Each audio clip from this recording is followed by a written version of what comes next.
What's going on, guys, and welcome back to F1 22 for my long-awaited first simulation of My Team Career Mode. We will be simulating 10 seasons of F1 22 My Team Career Mode. I have added in Racing Point as my team, so that Racing Point will be the 11th team on the grid. My driver is Paul di Resta. I decided to go with Paul di Resta because, I mean, he didn't race for Racing Point, but he raced for Force India before they were Racing Point, so that's who I have gone with, although there may be a change midway through the season. You'll have to wait and see with that. And yeah, same thing as ever, just pretty much all default settings for everything, and just simulating through, seeing who wins races, who wins championships, and what crazy driver transfers happen. So let's get started. Alright, so in Season 1, Max Verstappen wins the championship. It's of course his second championship of all time because he won the 2021 championship. This is 2022 for Season 1, so he wins this first championship in the career mode with 7 wins and 13 podiums. Charles Leclerc comes home second with 4 wins, 12 podiums, fairly close with Verstappen there, but not quite there. Then you've got Lewis Hamilton in third, 4 wins, 10 podiums. Sainz in fourth with 7 podiums. Perez in fifth with 1 win, 6 podiums. And then you've got Russell, Alonso, Hulkenberg, who is my teammate at Racing Point, Norris, di Resta, which is my character, Ricciardo, Gasly, Bottas, Ocon, Vettel, Magnussen, Albon, Magnussen being the last driver to score points. Only 1 point for Haas in this first season, which is a little bit crazy considering they're, a better team here than they were in 2021. Then Albon, Schumacher, Tsunoda, Guan Yu, Stroll, and Nicholas Latifi rounds off the 22 drivers. In the Constructors' Championship, Red Bull take the first Constructors win here, but it's only by 10 points, 513 points compared to Ferrari in second with 503 points, so very close there. Then you've got Mercedes in third place, followed by Alpine, Racing Point, McLaren, AlphaTauri, Alfa Romeo, Aston Martin, Haas, and then Williams in last. Going into Season 2, we have quite a lot of driver transfers here, and also a regulation change to aerodynamics. So for the driver transfers, Sebastian Vettel will retire from the sport, leaving a seat open at Aston Martin, which Guan Yu Zhou will take, leaving Alfa Romeo to go to Aston Martin. Sergio Perez will take a big downgrade, not having a great season, going from Red Bull all the way down to Alfa Romeo. Carlos Sainz will kind of take a sideways step, I guess, maybe a slight step upwards, going from Ferrari to Red Bull. Dan Ticktum joins F1 going to Ferrari, so that's interesting for his first season at Ferrari. Valtteri Bottas also retires from Formula 1, so Robert Schwartzman takes his place at Alfa Romeo, so it's a brand new lineup at Alfa Romeo, and yeah, a lot of pretty exciting transfers. Now, midway through Season 2, there'd also be some more driver transfers because Dan Ticktum would get booted from Ferrari, obviously didn't perform as well as they wanted, so he becomes a free agent halfway through the season. Zhou Guan Yu replaces him at Ferrari, so that's a big step up for the Chinese driver. Robert Schwartzman then moves from Alfa Romeo to Aston Martin, and Felipe Drugovich makes his F1 debut with Alfa Romeo. In Season 2, Max Verstappen wins a second championship. It's 3 on the bounce for him here with 7 wins and 16 podiums. Bit of a bigger lead this time to Hamilton in second place with 8 wins, 12 podiums. So one more win for Hamilton, but it's still a decent way down in the standings, 354 to 318 points. And then it's a big almost 100-point gap to Charles Leclerc in third place with 1 win, 8 podiums. Russell fourth with 5 podiums. Then Alonso with 5 podiums. Sainz with 1 podium. Then you've got Hulkenberg, Norris after that with 1 podium, and then di Resta, Gasly, Ricciardo, Ocon, Guan Yu, Ticktum, Magnussen, Albon scoring the final 1 point for Williams, Tsunoda, Schumacher, Perez, Stroll, Drugovich, Schwartzman, and once again Latifi in last. Although Red Bull would win the Drivers' Championship, Mercedes would win the Constructors' Championship with 497 points, only 7 points ahead of Red Bull, so even closer than last season. Ferrari would come home in third place, but a long way behind. Then you've got Racing Point, Alpine, McLaren, AlphaTauri, Haas, Williams, Alfa Romeo, and Aston Martin in last place. Going into Season 3, there would be no regulation changes, but a lot of driver transfers.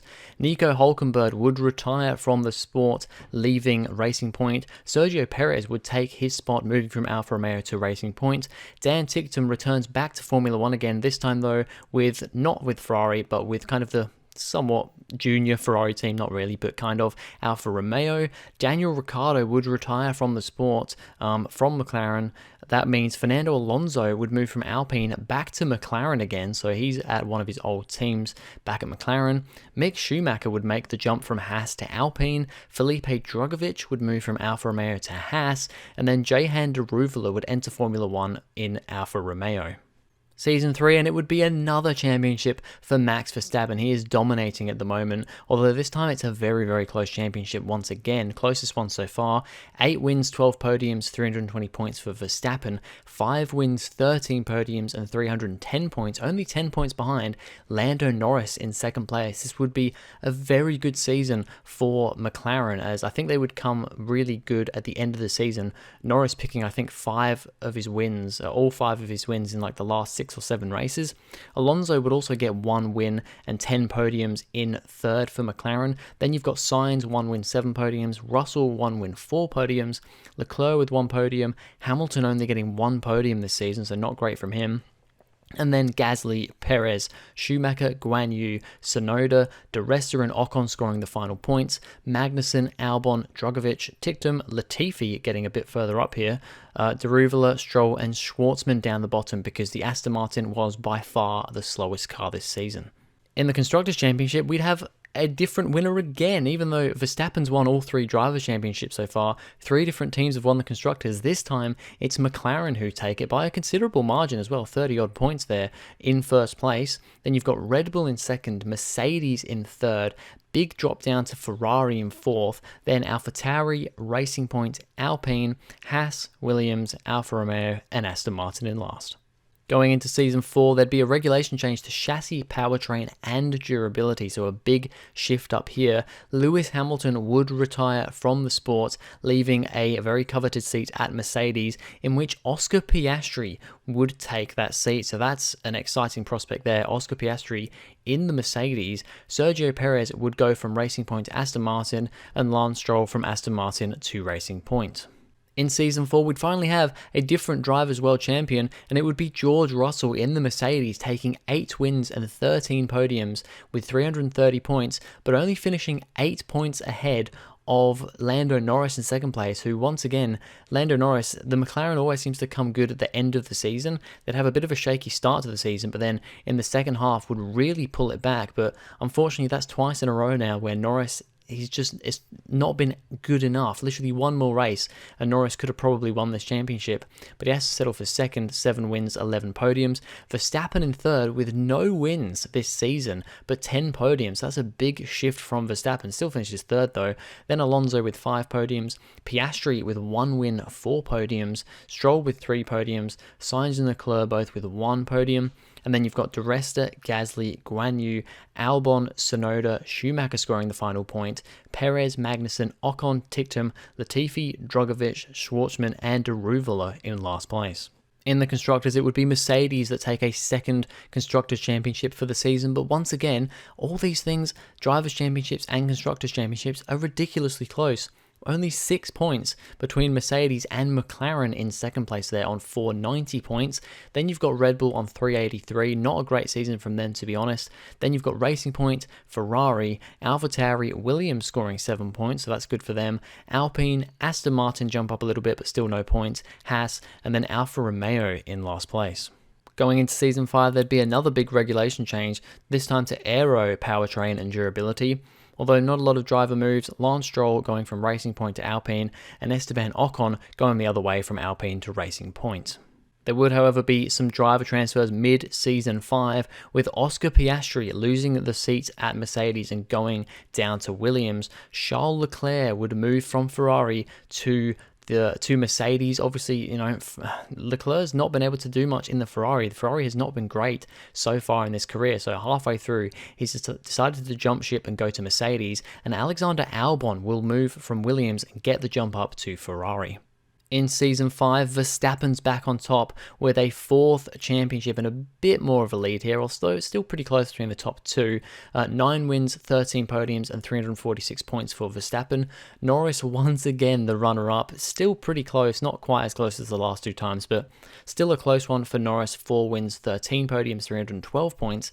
And then in third, you've got Sainz with 1 win, 10 podiums. Gasly with 2 wins and 4 podiums in the AlphaTauri. Very good result from him. Then you've got Russell with 3 podiums, Leclerc with 3 podiums, so the Mercedes drivers very matched there, although I think 2 of those podiums for Leclerc, or maybe only one of them, was in the Ferrari before he switched team. Then Tsunoda with 2 podiums, so that AlphaTauri was a pretty good car this season. Then you've got Alonso, Piastri, Albon, Stroll, Schumacher, Ocon, Magnussen, Guan Yu, De Resta scoring the final point, Perez, Drogovic, Ticktum, Latifi, Deruvala, and Schwartzman in last. In the Constructors, Red Bull take their second championship of the season, but this time it's a bit of a whitewash. 593 points for Red Bull to McLaren in second place with only 399 points. So this time Red Bull take a big lead, a big win in the championship. Then you've got AlphaTauri in third with 292. Then Mercedes, Ferrari, Alpine, Racing Point, Williams scoring 7 points once again, Haas, Aston Martin, and Alfa Romeo in last. Going into Season 6, there would be no regulation change. Sergio Perez would retire from Formula 1, leaving a seat open at Aston Martin, in which, just like real life, Fernando Alonso will take that seat at Aston Martin, just like he's going to in 2023 in real life. He takes it going into, 2027, I think, in this career mode, jumping from McLaren to Aston Martin. Pierre Gasly gets the move up from AlphaTauri to McLaren. We've seen that move happen quite a few times in the previous games as well. Oscar Piastri goes from Williams up to AlphaTauri. Robert Schwartzman from Aston Martin to Williams. Liam Lawson joins F1 with Aston Martin. Esteban Ocon goes from Racing Point to becoming a free agent. And Théo Pourchaire gets a jump up to Formula 1 with Racing Point. In Season 6, it's another championship once again for Max Verstappen. He's now won 5 out of the 6 championships, but it's a close one once again. And I mean, you can almost guess, well, you can already see who's in second place. It's Lando Norris again, 295 points for Verstappen, 280 for Norris. So once again, really close. Pierre Gasly right there as well, 268 points in third. 6 wins, 12 podiums for Verstappen, 4 wins, 10 podiums for Norris, 5 wins, 8 podiums for Gasly, 1 win, 8 podiums for Sainz, 8 podiums for Pourchaire, 1 podium for Leclerc, 1 podium for Albon, and then you've got Russell, Stroll, Tsunoda, Piastri, De Resta, Schumacher, Guan Yu scoring the last points, Ticktum, Deruvala, Drogovic, Magnussen, Latifi, Lawson, Schwartzman, and Fernando Alonso finishing dead last in the Aston Martin. In the Constructors, well, we're keeping this thing up. It's now McLaren who take their second championship, so that's 2 for McLaren, 2 for Red Bull, 2 for Mercedes. This is all very exciting, it just changing between teams every season. Very close though, 548 points for McLaren to Red Bull's 523. It is then a big step down to 213 points for Mercedes, who only beat Racing Point by 2 points. Then you've got Ferrari, Alpine, AlphaTauri, Alfa Romeo, Haas, Williams, and Aston Martin back in dead last. Going into Season 7, there'd be a regulation change to chassis and durability, and there would be some driver moves. Lance Stroll retiring from Formula 1 from that Alpine seat. Esteban Ocon would jump back into Formula 1, going back to Alpine once again. Paul Di Resta would retire from Formula 1, and Giancarlo Fisichella would return to Formula 1, replacing Paul Di Resta at Racing Point. Of course, that is my driver. I just thought, just to be a bit different, let's switch the driver up at around the half-season points, just for why not. Then Yuri Vips would join Formula 1 with Aston Martin, and Liam Lawson would be dropped to becoming a free agent once again. However, midway through Season 7, Aston Martin would do the whole role reversal once again, the Uno reverse, should I say. Yuri Vips getting dropped again, getting dropped for the first time here, to becoming a free agent, and Liam Lawson getting put back into the Aston Martin again. So that's interesting. In Season 7, finally, Lando Norris would win himself a Drivers' World Championship, only just though by 9 points is that there. Very, very close championship. He gets 5 wins and 12 podiums, to finish first. Théo Pourchaire, 6 wins, 9 podiums to finish second, and he was contesting the championship all the way through, so it was a battle between the two, but this time Norris isn't going to finish second this time. He's going to win it. He's going to win his first Drivers' Championship. Verstappen comes home in third, but was also very close there, 273 points. 3 wins, 9 podiums. Then you've got Gasly with 1 win, 8 podiums. Albon with 1 win, 5 podiums. Sainz with 3 podiums. Russell with 2 podiums. Then Leclerc, Fisichella, Schumacher, Guan Yu, Tsunoda, Piastri, Ocon scoring the last points, Daruvala, Ticktum, Latifi, Schwartzman, Magnussen, Drugovich, and then you've got Lawson, Vips, and Alonso, all 3 in the Aston Martin because there was a mid-season switch. And yeah, once again, Alonso finishing in last place. McLaren would make it back-to-back Constructors' Championships with 520 points, almost 100 points clear of Red Bull in second place. Then Racing Point would manage third with a very good run, championship contention run from Théo Pourchaire. Then you've got Ferrari, Mercedes, Alpine, AlphaTauri, Alfa Romeo, Williams, Haas, and once again, Aston Martin in last. Going into Season 8, there would be a powertrain regulation change and the most driver transfers we've seen so far. Alexander Albon would retire from Formula One. He got his first win in that Ferrari this season, but would retire at the end of the season, leaving that Ferrari seat open for Robert Schwartzman to move from Williams into that Ferrari. Théo Pourchaire would go from Racing Point to Williams. Kevin Magnussen would go from Haas into the Racing Point. Nicholas Latifi moving from Williams to Haas. Dan Ticktum goes from Alfa Romeo into Williams. Richard Verschoor makes his F1 debut with Alfa Romeo. And then we have the same thing again, Liam Lawson getting dropped by Aston Martin and replaced by Yuri Vips. And then in mid-season 8, it happens again for Aston Martin. I don't know what they're doing with their drivers. They're just swapping everyone all the time. Yuri Vips dropped once again by Aston Martin, but this time it's not Liam Lawson who replaces him. It's Bent Viscal who gets his F1 debut with Aston Martin. And in Season 8, Lando Norris would make it consecutive Drivers' Championships, and he'd win it quite convincingly, actually. 362 points compared to Magnussen in second with 304, so a fairly big lead for Norris in this season. 7 wins and 16 podiums for him. Magnussen gets 6 wins, 14 podiums. Gasly in third, 3 wins, 12 podiums. Then you've got Russell with 2 podiums, Verstappen with 4 podiums. Verstappen's fallen down a bit here, and just Red Bull in general not as good this season. Leclerc with 3 podiums, and then you've got Sainz, Fisichella, Schwartzman, Guan Yu, Schumacher, Pourchaire with 20 points for Williams. Good season for Williams and Pourchaire there. Tsunoda, Piastri, Ocon scores the last points. Then you've got Verschoor, Ticktum, Daruvala, Drugovich, Latifi, Vips, Alonso, and Viscal ends up being the last driver. McLaren are starting to show their dominance with winning yet another Constructors title here. They've now won 4 Constructors titles in this simulation. 623 points, almost double the points of Racing Points in second place. Then you've got Mercedes, Red Bull falling down a bit here, Ferrari, Alpine, AlphaTauri, Williams jumping up with 20 points there, Alfa Romeo, Haas, and Aston Martin once again in last. Going into Season 9, not a whole lot of movement, but regulation change to aerodynamics and chassis. Max Verstappen, though, would retire from Formula One. He's won 5 championships in this simulation, 6 in completion with the 2021 championship. So 6-time world champion for Max Verstappen.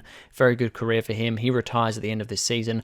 Mick Schumacher replaces him at Red Bull. That leaves the seat open at Alpine, in which Felipe Drugovich moves from Haas to Alpine. And then Liam Lawson returns once again, but this time not with Aston Martin. They've buggered him around too much. He goes to Haas.